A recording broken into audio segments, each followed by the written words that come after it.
Hi, my name is Jeff Pagano, and welcome to the Harp and Rugby preview show. And joining me to look ahead to Leinster's first knockout match of the season is someone making his 78th pod appearance. Welcome back to Mr. Neil Keego Keegan. How are we? What a weekend we have in store. I hope you're well. Indeed. And just before we crack on, just to get your quick thoughts maybe on Leinster's bonus point win over the Bulls last week. It was delicious. It was nice to see a couple of things to work on, which we've kind of been talking about all season. But it was a very complete performance, kind of what we want to see week in, week out. And then as we go into this week, it was much needed to see things are starting to work. With a bit of things, a small kick in the bum over the training over the week, but yeah, I was delighted with it. Yeah, I mean the Bulls really put it to us at the start, and I have a funny feeling we might cross paths with them again before the season's out. But they definitely came out the second half well, and made it look real easy by the end. So it was a good way to get us into this critical round of matches. So why don't we move on and look at our feature match of the week, which, as you can see up there, is Leinster v Leicester Tigers in the round of 16 of the 2023-24 Investec Champions Cup. It's taking place at the Aviva Stadium on Saturday, April 6th, kicking off at 8 p.m. TV coverage in Ireland is on RTE2 and TNT Sports 2. And as ever, you can find the full listings for the weekend over at harpandrugby.com. Just click the Rugby on TV tab. Leinster named their match day 23 at lunchtime on Friday. If you're watching on YouTube, it's right there in the screen. Or for pod listeners, it's in the program notes. So Keego's picked out a few points from the team, starting with, the boys are back in town, you're saying. Absolutely. So yeah, we kind of started a little bit with bench last week. This week we're starting to see them all kind of rolling back in and operating at a high level. This is actually the first trip of the season to the Aviva for me, so I'm bringing the old man for his birthday. It's going to be a great one. But yeah, the boys are back in town, but just minus Ringrose, which is a little bit worrying. They kind of anytime they keep quiet, it's something to be slightly worried about. But again, his his medical records, his business. We just want him back in the jersey.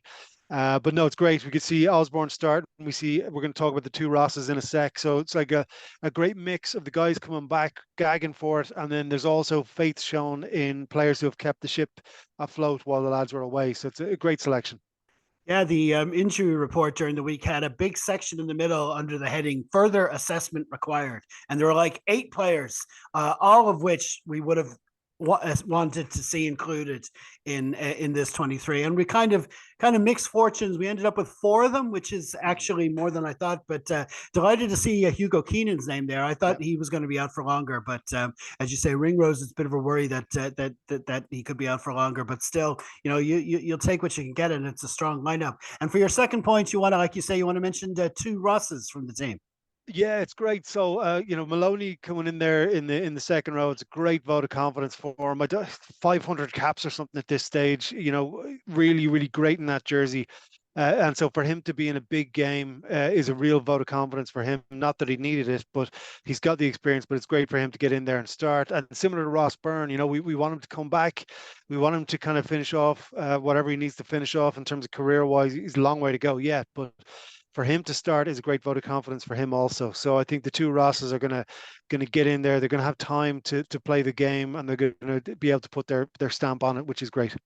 Yeah, because Harry had a really good game last week against the Bulls, and I think he brought it to a stage where it could have been touch and go. Either of them could have started, but I think this was our overall plan for the season. I think Ross Byrne was obviously the natural successor within Leinster to that 10 jersey, and like you say, it wasn't just the Bulls where Harry played well. We remember that match against La Rochelle; he was doing really well until he went off. So it was a tough enough call, but I think Ross is probably the right way to go in such a big game.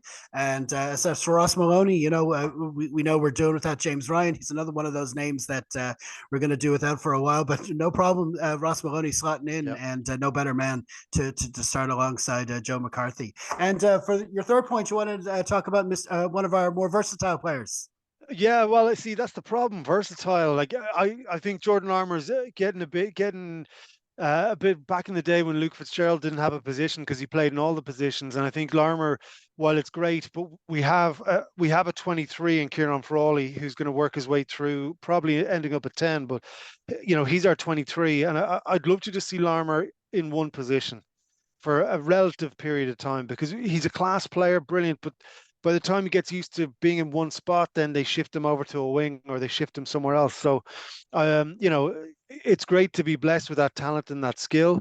I just want to see it used in one spot for a while, just so we get the most out of him. He's not there. He knows what he's doing from Monday of match week, as opposed to maybe they say it might be fullback or a wing. So that's the only thing. But like it's not a bad complaint to have. He's got that skill and ability. I just think it would do him good between the ears. Again, sitting on the couch, it's easy to kind of get a bit more time in one position. But he's having a great season. He's slowly coming back to what he was. So, but just one position, please, lads. Yeah, it's a reality of the modern game, really. I mean, when you can have only three backs on the bench, well, unless you're South African, in which case, I swear to God, one day they'll go with no backs if they can manage it. But when you've got one scrum half and one's usually an out half. That means the third one has to be versatile. So I suppose we're kind of lucky in Leinster to have Frawley, Osborne, and Larmer who are kind of naturals to fill that 23 role. But that's not great for them because you don't want to be a natural 23. That's almost a nightmare scenario. But listen, he also did well against the Bulls. He created this strong run up the middle, which set up that opening try, which was badly needed at the time. So he is in good form, and it's a good chance for him out in the wing. We thought there might be a chance that Jimmy O'Brien might make the lineup. He was also in that report as possible returnee. But if he's not available, definitely it's a good man to have that out there in the wing in Jordan Larmer. Okay, so now I'll have a quick look at the Leicester lineup. They've I don't know if this is their full team that they would put out in the Premiership. What do you make of it? Yeah, that was the first thing I thought when I saw it. I think I don't know if it's all English teams, but I do think they are really invested in the Premiership and they want to bring that back to the kind of the weirdness it's gone through over the last few years. So I do feel that they're similar to the Bulls last week and similar to every single time we talk. They're going to give it a big 20 minutes and see what the story is from there. They do have a bit of experience there. Dan Cole's in there. I'm just having a quick scroll through here as well.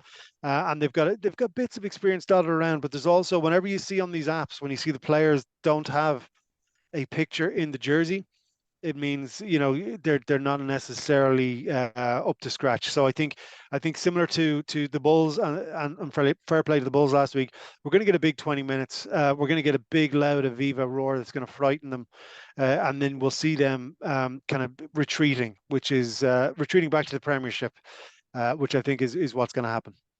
Yeah, because I mean, to be fair, now the Premiership is really tight at the moment. I think 7 of the 10 teams have like won 8 and lost 6. So it's a real they're in a real scrap for the top 4 positions there. So they might they might have more of an eye on that, knowing that it's going to be a tricky task at Leinster. But you know how they can play. I think I predict there'll be a lot of high balls, maybe, although it's supposed to be windy, I think, at the Aviva. But they have a lot of players there that can get something done. That's a decent back row they have, and I think that's where they're going to start their plans. But we'll just, like you always say, when you stack them up 1 for 1 against the Leinster team, it probably goes towards the home side.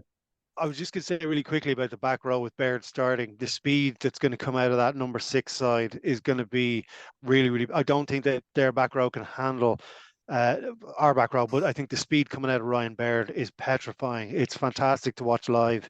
Such a big human being, moving so fast, so quickly. Similar to when Sean O'Brien was fit back in the day, full speed on first step. Not many players have that, and I think that's why he was picked. Aside from being class, I think his speed is really going to confuse that back row of Leicester. Yeah, I mean, you're talking about versatile players. I think Baird was kind of always molded to be our Scott Fardy kind of player, and I think he's another one that would be great if he could actually find a position where he could play. I mean, he'll slot in at lock, and he's done so for Ireland as well as for Leinster. But he could definitely be key on Saturday night.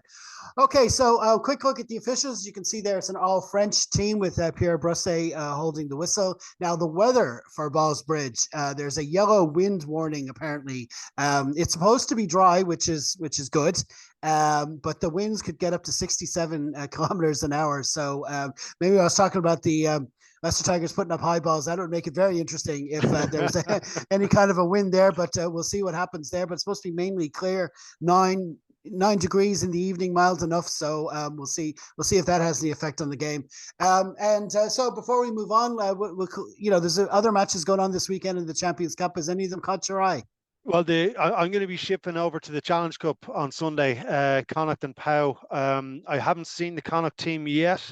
I don't know if they've brought the lads back, but they need a big day out. And I'll be sitting there cheering on Connacht on Sunday. Yeah, I mean, both Ulster and Connacht, they moved over into the Challenge Cup, like you say. And although they're both the way to top 14 teams, we're talking about teams prioritizing their own leagues. So I'm wondering, could that give them kind of a chance in their respective matches? Ulster playing Montpellier in serious relegation trouble in the top 14, and Pau at the other end, they're going for the top 6. So we'll see how they're both capable of pulling off upsets there. And of course, Munster themselves are still in the Champions Cup, and they've the tricky one at Northampton as well. So best of luck to all of them. And also, just a quick shout out to the Irish Sevens. Both squads are currently over in Hong Kong. They started their pools with the win and a defeat on Friday morning, which leaves them well in contention for the knockouts. Those matches are at what you might call unsociable hours, but they're streamed for free on Rugby Pass TV, and they're worth watching back. You can at least you can at least check it back when you're able to. And best of luck to both squads there in the rest of those events. Okay, so now head on the block time, Keego. Your Leinster v Leicester match prediction. I think it's going to be similar to last week in that Leicester are going to go for it, and then they're aside. It's slightly different to what the Bulls did. I think Leicester are going to retreat. I think we've got too much for them. I think it's a big win. Okay, I don't think it's going to be as big a scoreline as last week, but I do feel it'll be a similar layout. We'll get a try, kind of maybe 7, 8, 9 minutes in, settle everything down, and we roll on from there. Yeah, let's go 7 to 10 points, Leinster. Yeah, I can see it being maybe a bit like last week, in that we're at halftime we're going, well, we haven't done this yet. We have problems to work out, but they've shown themselves good at doing that in match fixing of little tweaks here and there to get the job done and come out the second half. So hopefully that we'll have enough in the lineup to get that done. And I think you're about right there. Okay, so we're gonna leave it there, man. Many thanks for joining us. What stand-up gigs have you got lined up down the road? So I'm still recovering from the theatre gig in the Mermaid last week, which was great. And then we're kind of moving into rebuilding the next hour. So we're starting into the open mic sessions in town. So yeah, it's all on KeegoLaughs.com. So there's nothing really massive coming until we hit kind of the summer months, where I'll be taking my show on the road. So we'll hopefully see everyone there. Brilliant stuff. And you'll see all those links, of course, in the program notes. Well, cheers, Keego. Have a great weekend. Hope to see you soon. Absolutely. See you tomorrow. Indeed, you will indeed. And many thanks to you all for tuning into our latest preview show. If you can also tune into Dublin South 93.9 FM around 5 p.m. on Friday, check out our Harp and Rugby segment. Then be sure to enjoy the match wherever you are. You can follow us on all the usual social media channels, including Threads and Blue Sky. We will, of course, have a wrap pod for you this week, recording on Sunday evening. So hopefully you'll help us out by liking, sharing, and subscribing. In the meantime, stay safe, everyone. Slán.